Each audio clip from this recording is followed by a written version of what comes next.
What the Mum podcast. My name is Maria Newman and I will be your host. Every mum to be knows that as soon as she becomes a mum, her world will change forever. Everyone is keen to give you advice based on their own experiences. Other mums delight in sharing their horror stories so that new mums are better prepared for what might happen. The lack of sleep, feeling exhausted most of the time, living in bodies with even more wobbly bits and never having any privacy. But everyone's story is unique. Everyone's experience is personal. On this podcast, I will be sharing real stories told by mums like you and I about their experience of motherhood and how life changes when you become a mum. This podcast is about showing you that you're not alone. We may not be in the same boat, but we are experiencing a similar storm. I hope these stories will inspire you to do what you want, be who you want to be. Anything is possible if you really want it and if it is really important to you. If you want to find out more about me and who I am, check out my website, mummyinabreak.co.uk.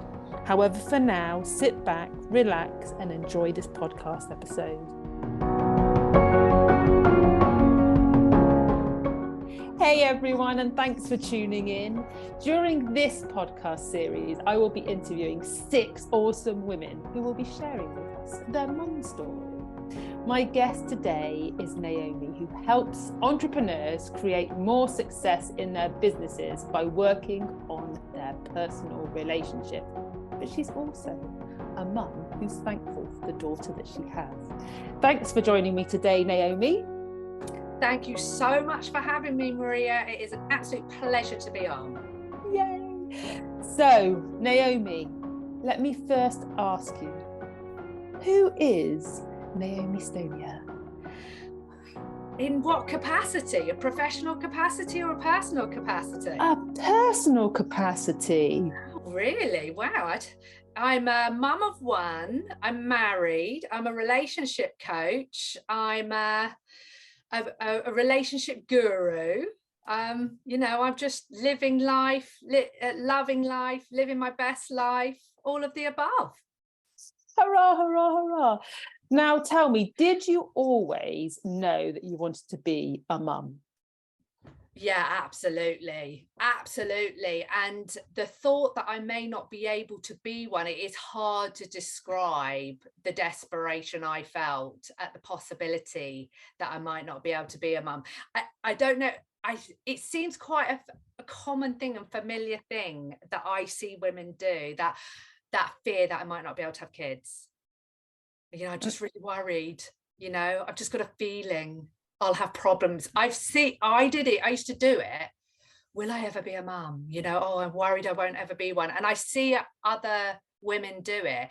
And it was a fear of mine that I wouldn't get to be a mum. And then my fears came true. I had fertility problems. Because we just assume, because why wouldn't we, that we can have children, that it's just part of who we are. We have the choice to have children. And then I think it's only when either somebody plants the seed that, well, don't take that for granted, or like you said, you so want to be a mum that you then go, well, hang on a second, what if it doesn't happen? So tell us your journey of going from, you knew you wanted to be a mum, and then you found it wasn't as straightforward as we are led to believe. It's funny, actually, because, I lived on the emotional roller coaster. And so that was just one more thing to spin about. So it was, will I ever have a loving relationship? The dream, it's not every woman's dream, but for me, the dream was, a partner and a family.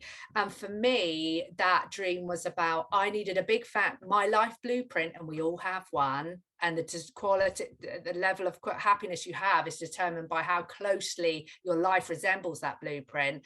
My life blueprint was a husband and lots of children. But for me, lots of children was about, I was I was going to get I was going to get these emotions I thought would be created by the big family. And that was lots of love, being needed. I wouldn't be alone with all these children. And I don't know about you, but that's a hell of a lot of pressure to put on kids. So this was high stakes stuff. You know, I really needed this family to be okay. Right. So this is what I'm going into it with. So when you know, my life event was infertility, and we all, these events are coming one way or another. Mine will be different to yours, but for me it was infertility, and I was completely unequipped to deal with infertility, because it was my worst nightmare coming true, not having children. And it took me on a journey of, first of all, I had infertility because I had chlamydia. So I had the shame of catching a STD. Yeah. That was the first thing that caused my infertility. But, you know, I was able to have a child by IVF. So, you know, my IVF worked first time for me.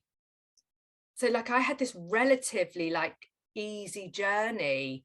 You know, for some women, you know, it's like, I tried for a year, it didn't work. I had an operation, that didn't work. I had one cycle of IVF and it worked, and I had a kid.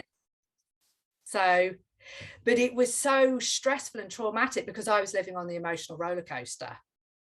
So I just didn't have the resources to deal with it. So how did you deal with it?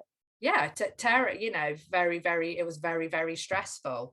It was, you know, it was a secret that I didn't tell anyone, and it was incredibly stressful. But then I got pregnant, and it was the most amazing experience, and life was perfect.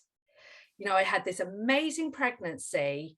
I had, you know, my husband was between contracts, and he left one contract a month before we had our daughter, and he didn't get the next contract till she was 3 months old. And we, you know, and it wasn't a stressful, you know, we had the money to cover it. You know, it was like this dream scenario. And, you know, the first year was amazing. And then it was like, okay, well, we'll just have another round of IVF and we'll just have another kid. And that's the moment where it all fell apart, because then I had an ectopic pregnancy. First of all, I had a natural ectopic pregnancy. And it was like, okay, yeah, fine, don't worry about that. I'll still have a child with IVF. And it was at that point that suddenly my fertility just crashed overnight. At 37, normally your fertility slowly declines. And then in the 40s, the mid 40s, it just falls off a cliff. Well, you know, you're going to have massive drops in fertility sort of overnight. At 37, I sat in front of a consultant who said to me, I've never seen a consultant of IVF Hammersmith. So there's thousands of people going through this play. It's a huge IVF center. There's 2 consultants there. And I had one of them say to me, I've never seen this before. You know, your fertility's gone. I've never seen this before. And it was just like falling off a cliff. It was just and I was so desperate for more children. I can't tell you, you know, how desperate I was. And I then fell into a rabbit hole. I ended up having 9 cycles of IVF. About 3 of them were by a donor egg. You know, so I'd moved on, my eggs had gone, and I was now using donor eggs. And so I had perfect embryos being transferred, like AAA. They're like battery ratings, they rate them. So they're C, D, E, you know, and then there's AA, they're A+, right? So perfect embryos being transferred. And I'm paying for all of this because it's only free when you've not got children. Yeah, once you've got children, you pay. And I'd had a child, I'd carried a child to term, never had another baby again, unexplained infertility. So how did you feel? How did you deal with that? How did you come to terms with it? Because like you said, at the beginning, you wanted a big family, and you had this expectation, and also you, like you said, you'd carried a child, so it's like, well, Yeah. So it's can you happened imagine? once. Yeah, that's it. And so this is the devastation of unexplained infertility. It's devastating for people. There's no reason why it shouldn't work, and it doesn't. And there's so much unknown about conception, coupled with the fact that the fertility industry is a big old money-making industry. There's a lot of money being made. But so for me, what I did is the way I coped with each failure, and this is the story of an over-functioning woman, the fixer, the pre-coaching Naomi, is I dealt with it by organising another round of IVF, by going into the doing of try again. And so couple that with, I have to have, I couple that with I have to have children to be okay. And the driver, and I'm making my decisions based on trying to create an emotion. So these, for me, the over-functioning, the fixers, we over-function as a form of emotional management. So the way I dealt with each disappointment was to organize another round. That was my emotional management tool, to just focus on the next round.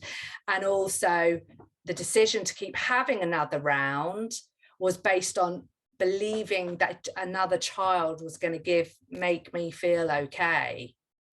And so this is why I always question people when they're having round after round after round. You really need to get curious about that. Are you seeing me? Sorry, I'm losing reception. I'm so sorry. But you're all right. You are seeing me. Yeah, great. So sorry if my connection's getting spotty. So it was just, took us to the brink. I nearly broke myself emotionally, physically, and financially. Really, the toll it took on me, having repeated rounds and high stress rounds.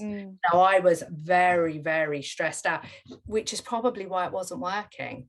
I wasn't healthy. So what was it then? What was the thing that then made you go, maybe I just need to stop? I just finally ran out of steam. I got so ill, and also the money that I spent a huge amount of money. I lost count at 70-80 grand. That is a lot of money. Yeah. But because what happens is it's spent over time. That was spent over 8 years. So it's like 5 grand here, 10 grand here, coming out of savings, coming out of bonuses, bits and pieces here and there. And you don't realize, and I had the money to spend at that time. So eventually I just got so, eventually I just wore myself out. It took 9 rounds to just run out of steam. And, this is the shadow side of very capable, very driven people, isn't it? We can keep going. And that was the shadow side of not sitting in uncomfortable emotions and processing comfortable emotions and allowing that to be processed before going again. And also because it was unexplained, there was no reason why it shouldn't work. So do you think you were at that point, because you wanted it so much, you were just avoiding facing up to what could be? Well, because I believed I couldn't be, because my blueprint definitely wasn't one child. I had a lot of thoughts about only children. So my blueprint was 2 children. And so I was just so obsessed with 2 children. And then one day, and I never forget it, I heard Tony Robbins say, if you can't change your life to match your blueprint, change your blueprint. And that it was the moment when I had to do quite a bit of work to hear what he was saying, but it was, oh, I can just become happy with one child. I can just change my blueprint. I have a family, and I'm so lucky to have this family. And it's like, oh, I can just be okay with one child. I can just change my blueprint. I've still got a family, and it's a one child family. It was really that simple. But you obviously had to go through that journey and that process to reach that point. Well, I got to a point before that where I had to just stop and say, hang on a minute, what's going on? And that was my gift, because it brought me to relationship coaching. I had to I'd got to the point, that it became my gift. I'm so, now I am so grateful I only had one child. Now I'm a great mum of one instead of a terrible mum of three. Yeah, because I don't expect my child to meet my needs. I know, I had to go on a journey to meet my own needs. I finally just got to a point where I thought, what is going on? There's some things I hit rock bottom, and thank God. And it brought me to relationship coaching. That journey I'm now so grateful for. So from that point of where you really heard the message of you needed to change your blueprint, how did life start to change? So first thing I learned was other people can't create your emotions. I learned how I was creating my experience. So previously, I believed, I had dysfunctional relationships from childhood onwards that I took into adulthood, and they showed up everywhere for me. They showed up in the fact that even though I had a kid, I was so busy running off finding more. Showed up in my intimate relationship. Work was incredibly stressful for me. I found work very difficult, very challenging. I couldn't go for promotions. That was too stressful. It showed up in my friendships. So I went on a journey to understand how I was creating my emotions and why I kept going to the ones that didn't feel good again and again. And so the theme is it's about that personal development and really understanding yourself and saying, okay, then, so where do I go? What's my next step so that I can start to feel better, but because I'm taking the right actions for myself, rather than hanging your hat on something else that's external. It was just such a relief to understand, oh, I'm creating all of this. And let me take a look at how I'm creating it, and let me start choosing to think and feel other things. So, I just learned a very simple process of how emotions are created. It's what you choose to focus on in the moment. It's the language that you use and what's happening with your physiology. So when I was experiencing, I lived on the emotional roller coaster, and that felt outside of my control. I frequently experienced very strong emotions that I didn't know I was creating. So it was just, I had to avoid challenge. I had to, I found big social circles difficult. So once I understood, okay, if I just pay attention when I have a strong emotion, if I just drop into awareness and check in with my thoughts, my body, my language, I can have some control over this. And once I figured out what I did actually have control of, myself, life took off for me. Life became a very different place. So I'm really intrigued to know the answer to this next question that I'm going to ask you. If you could get in a time machine and go back to after you've had your daughter, but before you're about to go for your next IVF, what advice would you give yourself? Well, the game-changing piece of advice that changed everything was change your expectations to appreciations. Wow, I love that. Yeah, I do a lot on the emotional gym. Just like we work out our physical bodies, we have to work out our emotions. And I learned to do I learned to every morning do a workout, a 5-minute gratitude workout. So I would listen to some emotive music to create to get myself in the zone, I would look at photos, special mementos, and I would literally practice flooding my body with gratitude every morning. So, but you know, that's it. You got to be careful with that one, because then that can easily turn into, you can beat yourself over the head with gratitude. But I would, you know, that woman pre-coaching, you know, had a lot of baggage, difficult baggage. And so, you know, just giving her a big hug and saying, you know, it's okay and this is amazing would be, yeah, pretty important. And I think that's what we need to do. Like, each individual person needs to learn that we've got to give ourselves a hug and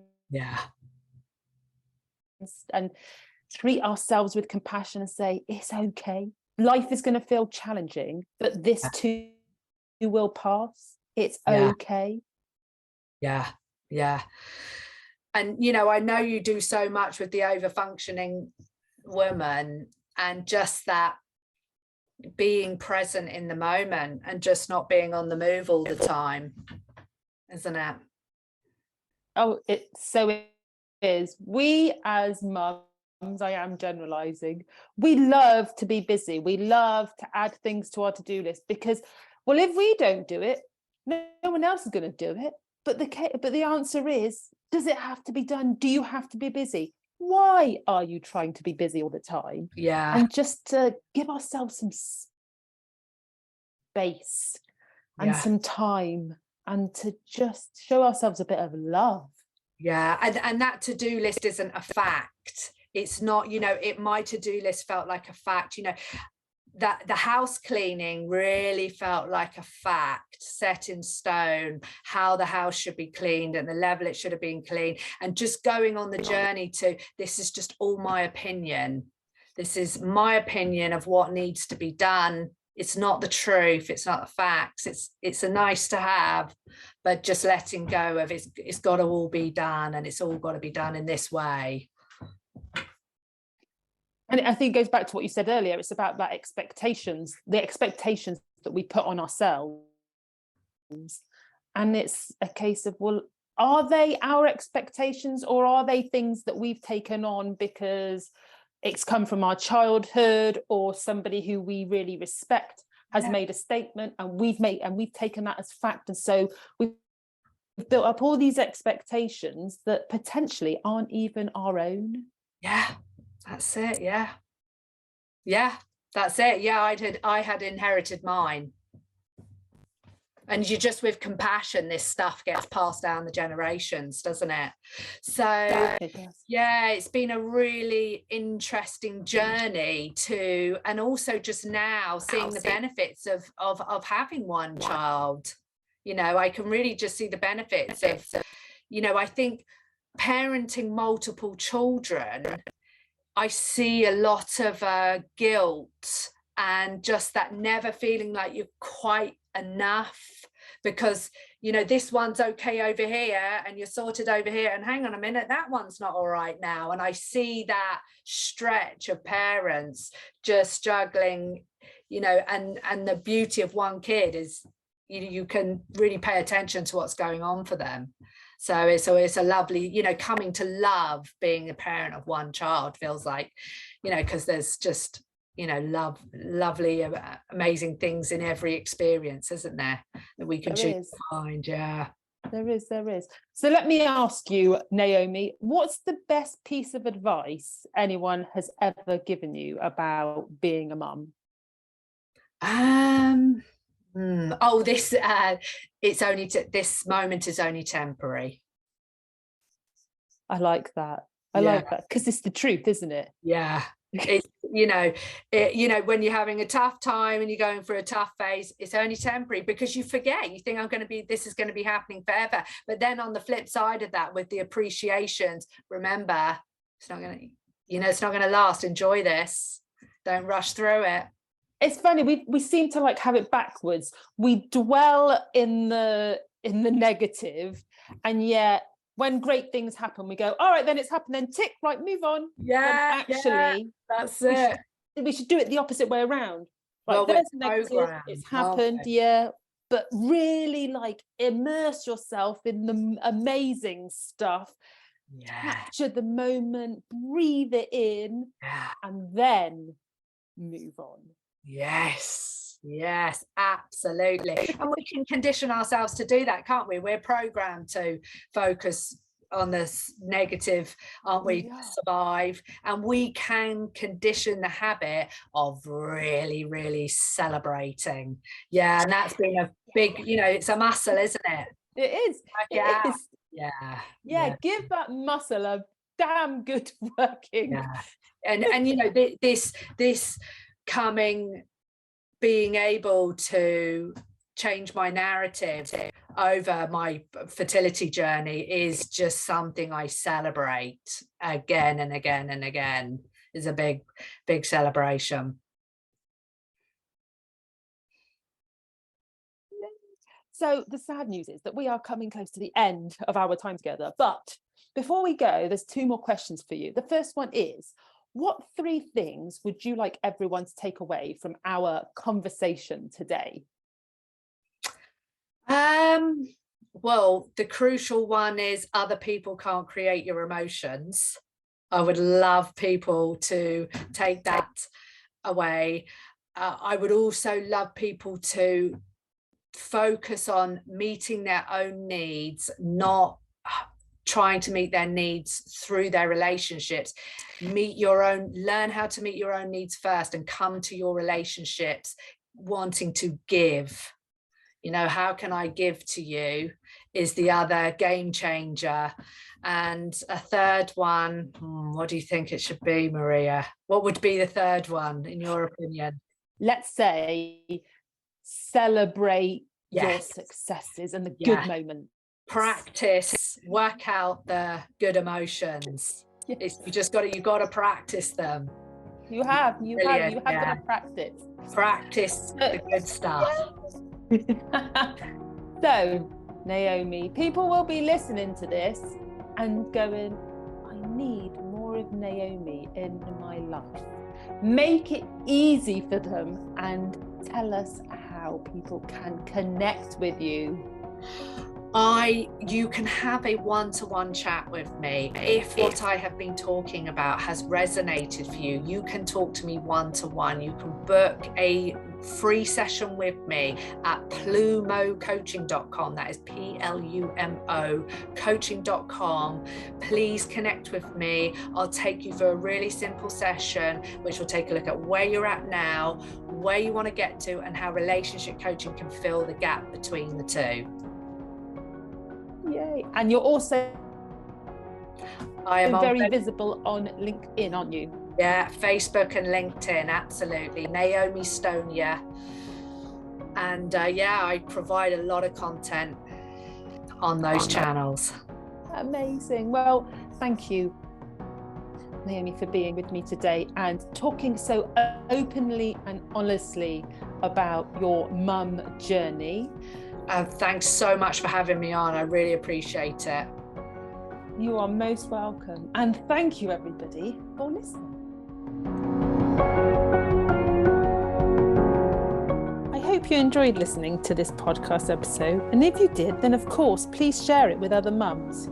I have lots more resources for you that will help you on your journey through life. Just visit my website to access them, which is mummyonabreak.co.uk. You can also find out details about my book, Busy. Take care and see you the next time.